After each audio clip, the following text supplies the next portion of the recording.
you're enjoying this lovely weather outside. If you're out in your garden and you're getting ready for Easter, I thought I'd show you how to make a table centre, hopefully with what you've got in your garden. And I have just managed to get a couple of bunch of flowers from the supermarket when I was doing my essential shop. I've put in 3 bunches. So I've popped some sellotape over, I don't know if you can see it.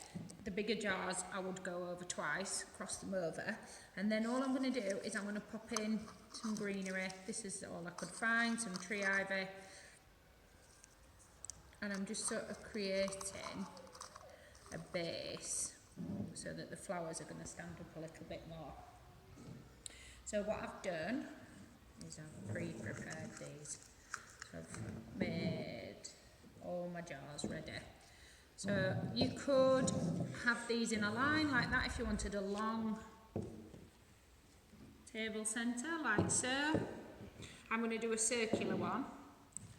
I'm just going to collect my jars together like this. If you wanted to make sure they don't move around, you could actually sellotape around there to keep all the jars in place. So what I've got is I've got my water source and I've got like a little bit of a framework to be able to work from. So that one's there a little bit taller, so pop them in.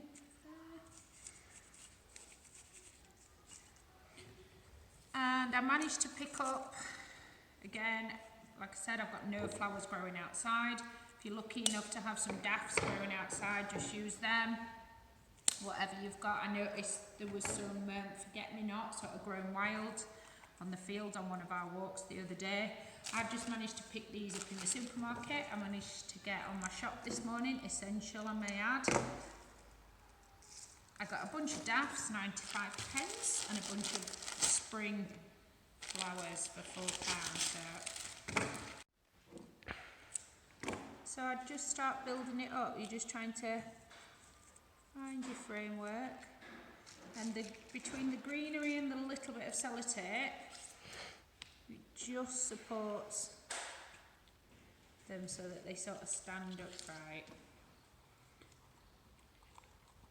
So what I want is I want to go for the higher ones in the middle, and then I'm going to work outwards.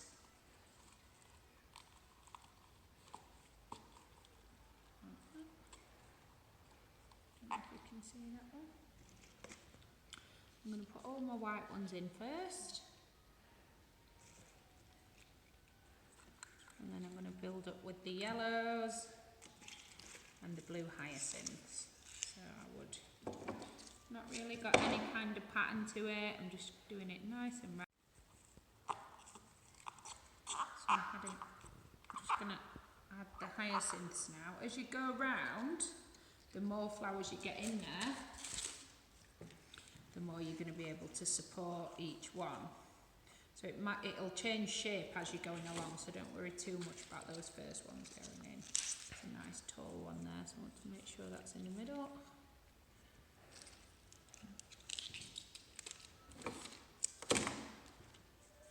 So as officially we should be conditioning these before they go on, which means sort of unwrapping them, cutting the stems, giving them a good drink of water.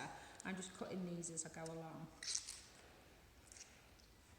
So if you were making this for your Easter table, you could do it this afternoon, just keep the jars nice and topped up, or you could do it tomorrow. I think what would look nice in that as well is if you put some blossom in between, might look nice. So whatever your greenery you've got, look quite nice.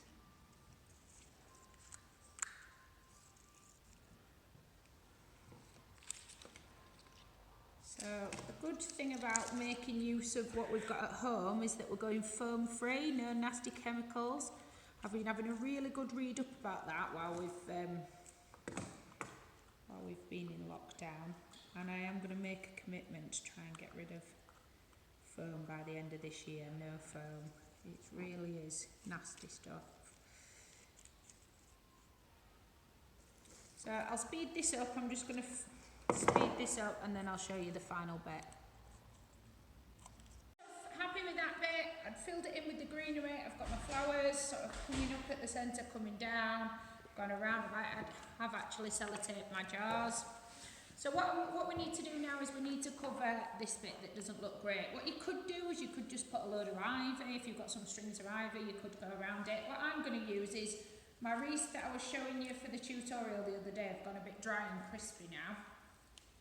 So if you wanted to do this you can catch up with the other tutorials that we had that show you how to make this base, but it's gone a bit dry and crispy. I've had this one inside. So what I'm going to do is I'm going to use these as a sort of circular wreath around it. So I've got a big one there, that one was left. Obviously you can do it in one bit. I'm going to build those up.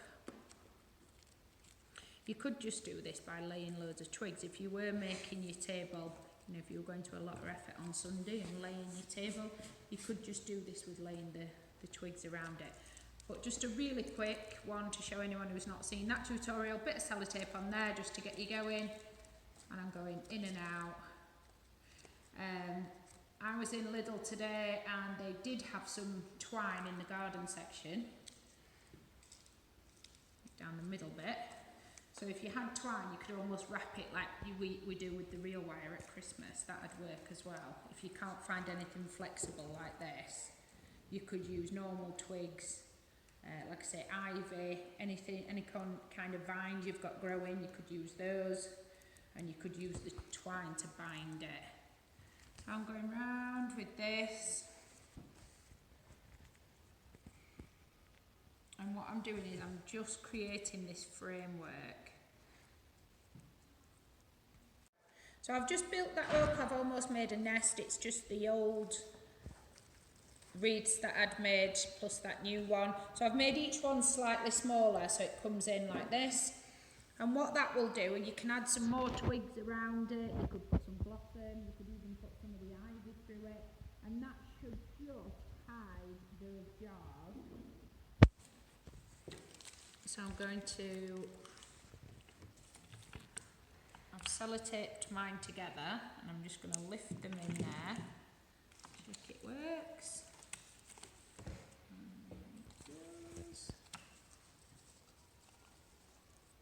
I've got like my little wreath. I'm going to clear my table because once I've put it into place, I don't really want to be moving it too much. I've got my wreath around it. And all I would do to finish that off is I would maybe put some more twigs around it, some blossom, some little bits of ivy. I just want to cover up those jars, but if you've got the labels off them and they're clear, you shouldn't be able to see too much of them anyway. And then just final touch is I've got my little eggs. You can just nestle them like that. A little spot of glue would help on there, a little bit of PVA glue. And pop them in. Got some nice yellow ones. Can't really see what I'm doing on there. But you can do, if you follow the egg tutorial that I put up the other day, you could follow that one and make your own. So I'm just popping these round. So again, I'm just going to zoom.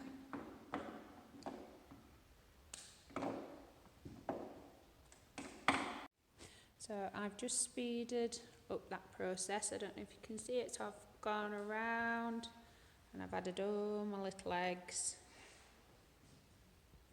I've covered all the jars with those old wreaths. Just try and walk around it. And that's it. So I'll put some close-up pictures of it completely finished. And don't forget to show us yours and tag us in.